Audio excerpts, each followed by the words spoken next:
Well, welcome to another edition of Land and Legacy by Griffith Realty. I'm Scott Griffith, and my sister Carol, we own the company together, are here, and we're today accompanied by one of the institutions of Livingston County, and particularly Brighton, Dave Beauchamp, who is the owner of Champ's Pub across the street from where we're actually taping these podcasts.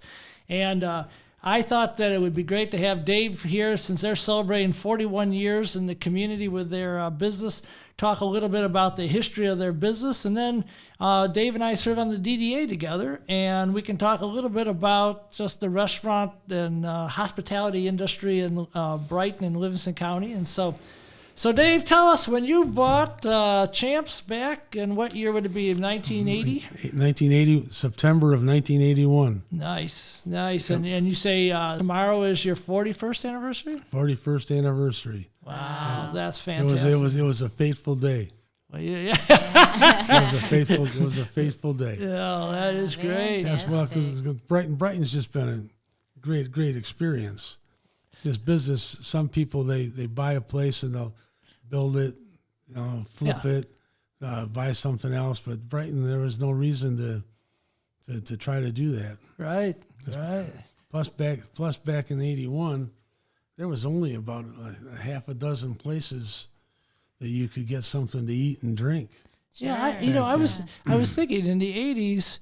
That was the period where we didn't have that many restaurants really in town. I mean, there were some fast foods popping up on the edges of town, but we really didn't have the. Well, there was JB's Brighton House. Sure. There was Harold's In Between. Oh yeah. There was. Did we sell the? Did we have Nuggets still? There was Cardona's, but not to drink. I mean, yeah, you're right. Not to drink. Yeah, you're right. Yeah. And there was the Pink Hotel. Yeah. Sammy's Sail Inn. Sure. Yeah. And I think there was where the Paisanos. Oh yeah, right. There was Paisano. Yeah. That was about it. Yeah, you're absolutely correct. That was about half a dozen places or so to get to have something to eat and have an alcoholic drink. So Carol and I remember your bar being more of a biker bar as we were growing up. The thing you saw were bikes every Sunday and Saturday parked completely around the place. Yep. Well, there's an interesting. We had because it was and Harold Showerman, who had it before us, sure, upgraded the place a little bit, and I don't know if we put. I knew about motorcycles some. Yeah. And we put signs over the doors, no colors allowed. I remember this, and it created a great controversy. And I got some. I mean, I knew what it meant. Yeah, I know what it meant too. Yeah, but some people didn't. Yes. And so anyway, I ended up having to change it to no club colors. And they were up there for a long time. Yeah. They were up there for a long time. Oh, it's just I just so vividly remember all these bikes, and just weren't that many. And so we didn't have motorcycle gangs, but they were all in town it was the first or second year, and I pulled up in front of the bar on a Friday morning, and there was 12, 15 Harleys sitting outside, and I'm thinking, holy cow, what's going on in here? And I went inside, and it turned out it was mostly people I knew from the local community, and they would meet and go to, I think it was the Kentucky Derby or whatever that, but they would go on a road trip, and they did that for a number of years on that same Friday morning till this group started to all meet at Champ's, right? Disband and whatever, yeah. It was cool. For people who haven't noticed, I thought I'd point it out, so maybe we're going to tell somebody something they haven't ever noticed, but your sign on one side is green and white, and on the other side is maize and blue. Isn't that correct? That's correct. Try to be politically correct. But today you're wearing blue and gold. Well, there was maybe 10, 15 years ago, I don't know, somebody said, that was in the pub, he said, you don't have anything from Michigan State. And I looked, I went, yeah, you're right. So I went, I drove, within a few days or whatever, I drove to Lansing and bought half a dozen things. And there is a few Michigan State stuff on the walls, but not much. Yeah, I was gonna say, well, you've been nice to him. That's good. Yeah, we're big Michigan fans. Yeah, and truth be known, Dave and I are friends for years because our kids are the same age, and we know, and our families are friends. So there's always more to this world than just the whatever, right? So yeah. And so what do you think? I mean, so just to give background to this, and for both Dave and I to talk about this is. We were both on the DDA when our director, who has passed away, we missed dearly, Matt Modrak, was there, and he had the inspiration during the recession that we had back about 20 years ago now, that we just needed more restaurants in town. So he really inspired the drive to try to get more restaurateurs to be in Livingston County. We had liquor licenses we could do as a DDA, and so it really worked for that period. He was absolutely right. It brought people downtown. Once people were downtown, it felt vibrant and alive. Yeah, the first one was Lou and Carl's. Yeah. And they started out with just beer and wine, and then the chamber lobbied Joyce Rogers. Yes. They lobbied to get him the Class C, which they did. Yeah. And I think the state issued these. They were I think they were called redevelopment licenses. Yes. Yep. And you could get them for $25,000 from the state instead of having, and it bypassed the quota licenses. So the city could. They were eventually you get, by population you get maxed out right with the quota licenses, and so there wasn't any quota licenses available if somebody wanted to open up a place. So I think there was at one point around that same time, there was a bunch of empty storefronts on Main Street. Yeah, we went through a period of a big transition going on. Yeah. And so those 25,000 licenses found. I think there's 11 or 12 of them downtown now. I did too. I mean, we were very aggressive and successful getting guys to say this and. You know, success breeds success. A few of them opened. A lot of people came in. Other people wanted to do it. It was an inspired concept. Yeah. My philosophy's always been, like you say, good business breeds business.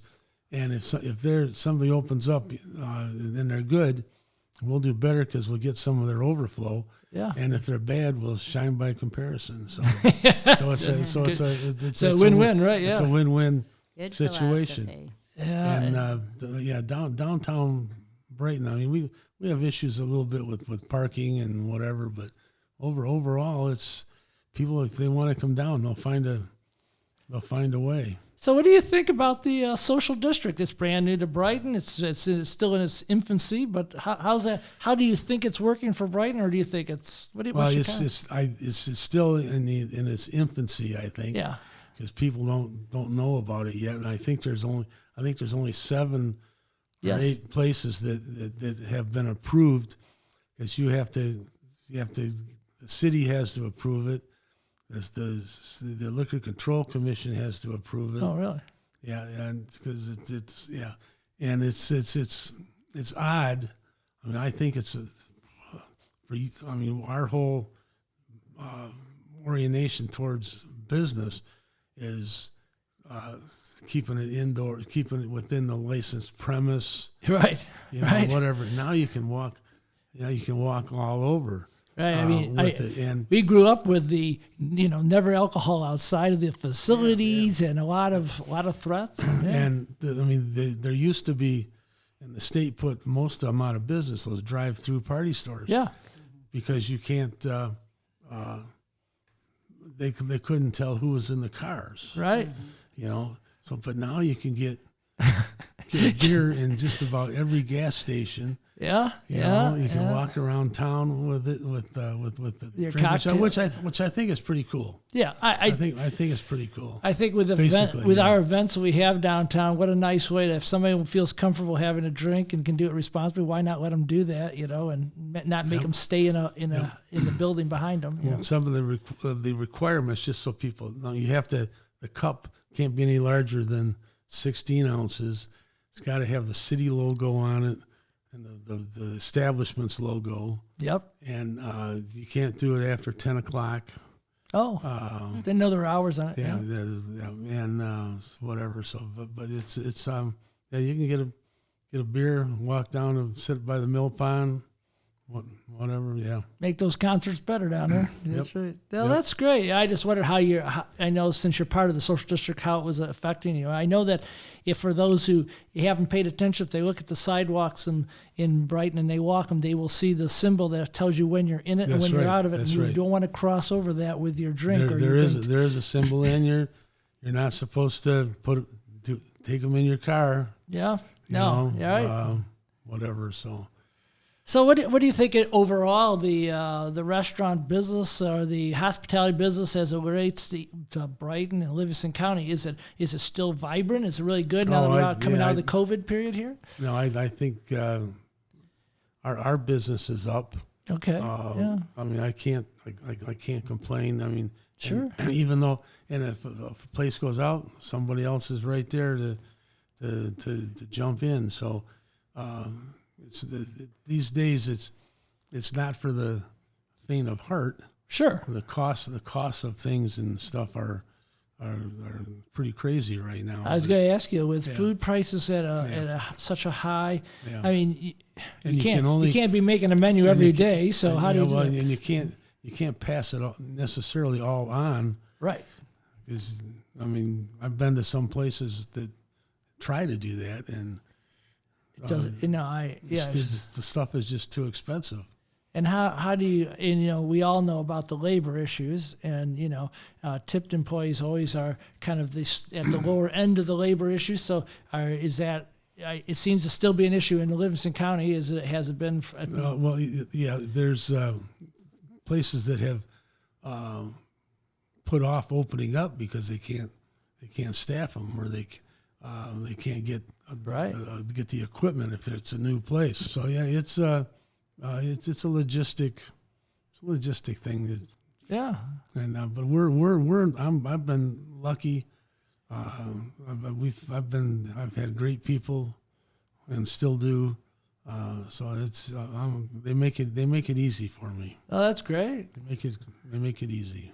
What's some of the most fun you've had with the restaurant? I mean, what's like anybody particular that stands out as a guest that's come through, or anything like fun particularly that's? Well, I was a big Star Wars fan. Oh yeah. And there was somebody. This is years ago now, but somebody, and I forget who it was. They were escorting two British guys that were in the original Star Wars movie, kidding. and they were headed towards one of those conventions, whatever. So I got their autograph and whatever. So yeah, That's fun. Yeah. That's cool. And going to the buying shows used to be more fun than it is now. Yeah, because we would go to Chicago to the McCormick Place, and the companies would have celebrities in them. It was fun. That's neat. That's really neat. But the economies of stuff have. Sure. 08 was kind of tough to get through. Yeah. But this last 2.5 years with this COVID stuff, we had they pulled the plug on us in March 16th of 2020. That was just before. That's the day before St. Patrick's Day. I remember going, "Oh my gosh!" We had cooked up 300 pounds of corned beef. Holy cow. St. Patrick's Day. And at the time, you could do carry out. Yeah. But nobody could come in, and nobody could eat inside. So we ended up selling it all the next day carry out. We're known for our corned beef. So Right, So right. I So can that- witness that. So that That's worked corned out. beef. That worked out. That worked out okay, Except yeah. it was still a big hit because you couldn't sell. Let's say you got couldn't rid of sell- corned beef, but you can get Yeah, yeah. alcohol with it. No, Yeah, yeah, yeah, So, yeah. yeah. Well, that was quite a transition period. Take it from somebody who picked up a few hamburgers during COVID from you guys on takeout. Is the only way to get it. What a time. And then you for a while had the plastic bubbles out there. Now, did you have to buy those or do you just rent No, those? Or how'd that work? you had to buy them, and I wish I could have had the space for 10 of them Oh, no kidding. because Yeah. they were booked up a week, 2 weeks ahead of time. Isn't that cool? And you got an hour, and 45 minutes, and you had so we had to go in and sanitize everything, Sure. and they get ready for the next people. Yeah, it was interesting, and the building they had to be approved by the city. The building inspector had to approve them. The fire department had to approve them. We had to have electricity run to them for the heater that was in them. And the building inspector, he said, why don't you put a couple of them indoors? Because you could sit in them outdoors. Why couldn't you sit them Right. indoors? Right. And what's the? I guess you're right. I mean, Well, he was being kind of facetious because facetious, this is goofy, right? Yeah. yeah. So are you going to in the winters continue to use No. those? No. No, it's just too hard, and They're then too problematic. Yeah. and plus your staff is running in and out. They're running in and out. Yeah, that would so- be hard, I would think, for the staff because you got to keep sticking your head in there and saying how we're doing, and Yep. yeah. Because there was a lot of people, like you say. I know you wish you had more, but there are a few people who do have quite a few of those. I'm wondering what they're thinking they're going to do now with them. So, they're boxed up and in the basement. So Oh, I'll be darned. Yeah, That's so great. if we ever want to, we can do it again. So, having had the distinct pleasure of having a tour of your place, one of the things that makes yours a little unique is how you dispose of your bottles. I always have to tell everybody this, that you never think about the issue, what do you do with all the bottles that they get at the bar, until you realize that they have to go someplace. And you've created quite a unique way to do that. It's when you have over 100 different bottles of beer, we used to have to box them up behind the bar. Sure. Take them, put them somewhere, and now I built the first one I built. Was a banked. It was we call it the bottle chute. So you push them through these pipes, and then they rattle down, and they end up in a bin, and we sort them and stack them for the drivers to pick up. So it gets the bottles away from behind the bar, and it's quick, and what I'm entertained about is the way you set it up so that they move back and forth without breaking, because you wouldn't want them to drop 15 feet and just stop. That would break them. For the first one I built, I used chicken wire, broke all kinds of bottles. The second one I did the modification I did. It works fine now. Yeah, that's great. Yeah, well, most people probably don't think about it, but that's a pretty clever thing you did there, Dave. Yeah, So well, that's good. Necessity is the mother of invention. Yeah, I guess so. Yeah. I guess so. That was great. So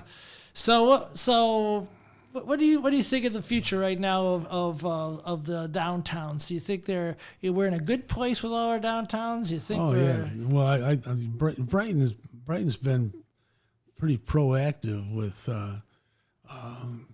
trying to make sure that the central business district is strong, so it doesn't all go to the periphery. Sure. But I end with this new streetscape. Yeah. Brighton's going to be it's going to be tore up next spring, But And we're gonna have a tough year next year yeah. for the Main Street folks. Yeah, but it'll end up being pretty cool. It'll be awesome. It'll It'll be pretty cool. Yeah, the transition's gonna be somewhat painful. Well, it will be painful, but when it's over, it's gonna be absolutely spectacular. It'll be a little bit more like a plaza. Yeah. With no curbs. Yeah. There'll still be traffic and parking, but there'll be obstacles to keep the pedestrians Safe, safe. right? And feel safe. Yeah. But feel it'll safe. be gorgeous. There's no doubt about it. So. Yeah, it's a lot of money. That's A lot great. of money too. Yeah. There's a lot of money. A lot of the tax money that over the years that has gone to the DDA is going to now be used, and that's it's going to be good. Yeah, it's kind of exciting. So it is. So what's your favorite thing on your menu to eat? Mine. I like the patty melts and Reubens. Carol likes And I'll the salads. Our salads are really good. And I know, salads are really good. but I would bet that if I ask this number of people that I know go there, at least half would always say the burger. So I'm pretty sure it's the burger. we do about 180 to 200 pounds a week of just the ground round, and the elk, the buffalo, Wow. the boar, venison, that all. I mean, we serve it all. That's great. Wow. Serve it all. Well, Especially- you guys have done great. It's been a great run, and the history is so rich of champs in our town, and everybody knows champs. And, Yep. and you've done a wonderful job being on chamber and DDA and everything you've done to support the community. You and Norma have been wonderful. So, thank you very much for everything you've done for us. You're welcome. It's been a pleasure. Yeah, it's been great. It's been a pleasure. So, I always ask our guests, kind of near the end like this, like if you had a couple hours in Brighton, what would be your favorite thing to do if you weren't working at your place? What would you go do what would be fun to do? Just walk. I think just walk around. Just walk around. Just walk around. I mean, I like to play tennis, but I can't play tennis. Yeah, you're not here. gonna probably do tennis here, probably. Right? Down in Ann Arbor, we got someplace inside. Yeah. But otherwise, I just think walk around and enjoy the town. That's great. Very good. Well, hey, thanks for being our guest today, and You're welcome. Thank you, I Dave. guess with that, we'll end another edition of Land and Legacy by Griffith Realty.